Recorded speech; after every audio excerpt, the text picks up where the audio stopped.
Hi, Nick Dog, North State Law. We safeguard your professional license so you can get back to business. Today, we're going to talk about the North Carolina Private Protective Services Board. Specifically, what professions does North Carolina Private Protective Services Board regulate? And to my surprise, because I've done a number of these cases, it's actually 10 of them. The most common ones are going to be security guards, security guard and patrol licenses, private investigators. Those are the ones that I've had cases regarding. But the other 8, I don't know whether I've had any cases regarding any of the other professions. This board is a board in name only. It's technically an agency because it's under the umbrella of the North Carolina Department of Public Safety. And it's allowed to exist and regulated by the state through North Carolina General Statute 74C. And then the administrative code that the board has come out with is 14B, North Carolina Administrative Code 16. So within that code are rules that the board comes up with, they vote on. There's a public comment period, kind of things like that. And over the course of the years, that code will change depending on what changes in the profession there are, or professions in this particular board's case. So we talked about a couple of the professions. The 2 most common ones that are going to be regulated by the Private Protective Services Board is obviously going to be security guards. That's either armed or unarmed security guards. Obviously, you're going to be an armed security guard. There's going to be more regulation to it. There's going to be more requirements, more things that have to be done, more experience, things like that. Private investigator, private detective, same thing. And it's laid out in the statute as that it's the same thing. That's regulated by the Private Protective Services Board. Those are the 2 professions that are the most common. Those are the ones that I've come in contact with the most when doing with Private Protective Services Board. So I want to get into the other professions that are regulated by Private Protective Services Board because some of these are pretty cool. Armed car profession. So anybody that's going to be running an armored car service, you're working for one of these big companies, you're the big old huge bank on wheels, so to speak. That's regulated by PPSB. And then closed personal protection. This is a cool one, basically a bodyguard. So Kevin Costner would have had to have a license from that movie back in the early 90s, late 80s. Anybody watching this, hopefully you're my age, so you've either heard about that movie or seen it. So with the close personal protection one, I got to be taking money or something of valuable consideration, and you're ensuring the safety of a business professional, public figure, celebrity. Actually, it says celebrity on there, or other individuals who may be exposed to elevated personal risks. So that one's pretty cool. That one's got its own kind of license to it. And then courier service professional.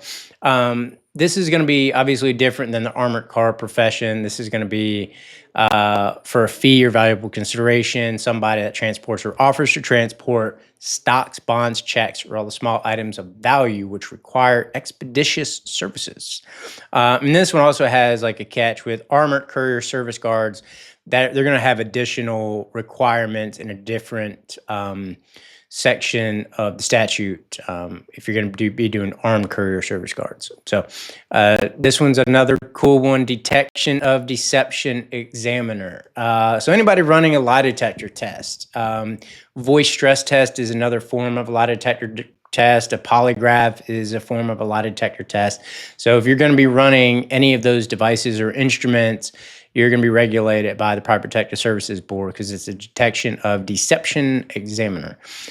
Digital forensics examination, most people probably know what this is, but if you're taking anything of value or fee to, kind of recover, analyze, look into any sort of digitally stored data, then you're going to be regulated by this particular board.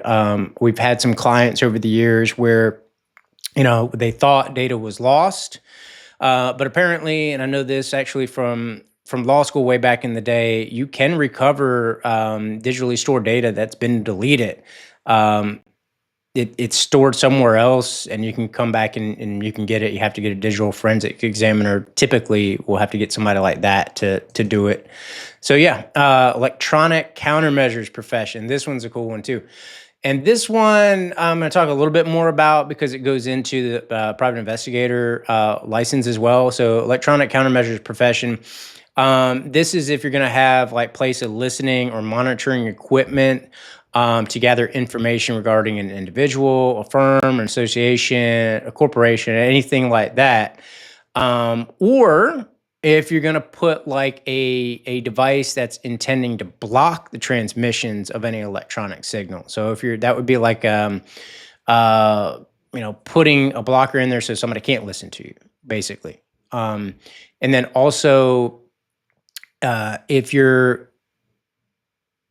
going to be tracking somebody as well, or blocking the transmission of somebody trying to track you. So you have to have a specific license for that, and that is actually specified on the board's application portion of their website. They actually have the electronic countermeasures, requirements. It's 3 years of experience within the past 10 years of counterintelligence, or you do a course that's approved by the board. And then there's electronic countermeasures schools list that is actually on the board's website to kind of help you out and try to get you that license. So that one's another unique one. We talked about security guard and patrol profession.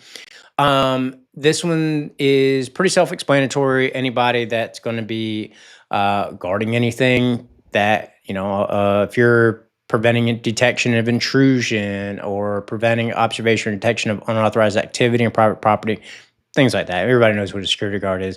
The biggest thing on there is armed and unarmed are going to be two things that you really need to figure out if you're going to go into that profession. Like, am I only going to be an unarmed security guard? All right, that's fine. Not a big deal. Certain requirements to that. Then, am I going to need to be armed security guard? Well, obviously there's more experience needed with firearms. There's going to be more of an intensive background process, and you're going to need to make sure that you handle the weapon properly. And then there's courses that go along with that. So it's going to be more involved if you're going to be an armed security guard versus an unarmed security guard. This next one is pretty cool too. Guard dog service profession. So anybody that has a dog that is trained to guard stuff, guard things of value, and they either place that animal with a corporation or an individual or firm, and it's for the purpose of protecting lives or property, then that's another license that you got to have, guard dog service profession. So that's more of, and I'll just read the whole thing. So any person, firm, association, or corporation which for a fee or other valuable consideration contracts with another person, firm, association, or a corporation to place, lease, rent, or sell a trained dog for the purpose of protecting lives or property. So basically, if you're training these dogs with the specific purpose of protecting lives or property, guarding stuff, or guarding people, then you're going to need to go ahead and have that specific license for you. We talked about private detective or private investigator. So yeah, that one's pretty self-explanatory. Everybody knows what a PI is.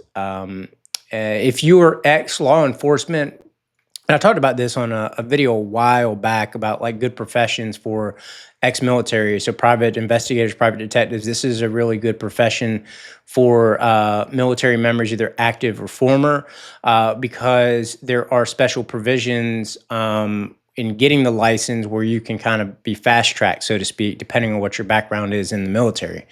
And then obviously to be able to carry a firearm as a private investigator, if you're in the military, hopefully you already know how to carry a firearm properly and you've had specific training for that. So that's a good profession for anybody that is either in the military or is going to be out of the military at some point, to kind of have a second profession after that. And then there's a special limited guard and patrol profession. It's a license under that one. So yeah, those are the 10 different professions there. It's a lot to be regulated by one board, but I will say, even though I've had some cases with them over the years, and sometimes things have gotten touch and go with them, but I have found that they are very professional over at that board, and I get along with them, and they do a good job. I have to say, even though that there is a lot that is under their plate and under their umbrella. So kudos to them for still doing a good job in regards to what they need to do in their regulation and licensing. So, all right, that kind of wraps it up for the Private Protective Services Board. What to expect if you have certain professions that are going to be under their umbrella, and what professions are under their umbrella and purview as a regulatory agency in the great state of North Carolina. So if you got any follow-up questions, please check out the blogs on my website, northstatelawfirm.com. You can also check out the other videos on North State Law's YouTube channel. And if you still can't find what you're looking for in either one of those spots, please give us a call or text at 919-521-8810. I'm going to throw that at you again, 919-521-8810. And you can get a free 15-minute discovery call with a member of my staff, and take care of yourself out there. Thank you for listening, and thank you for watching. Bye-bye.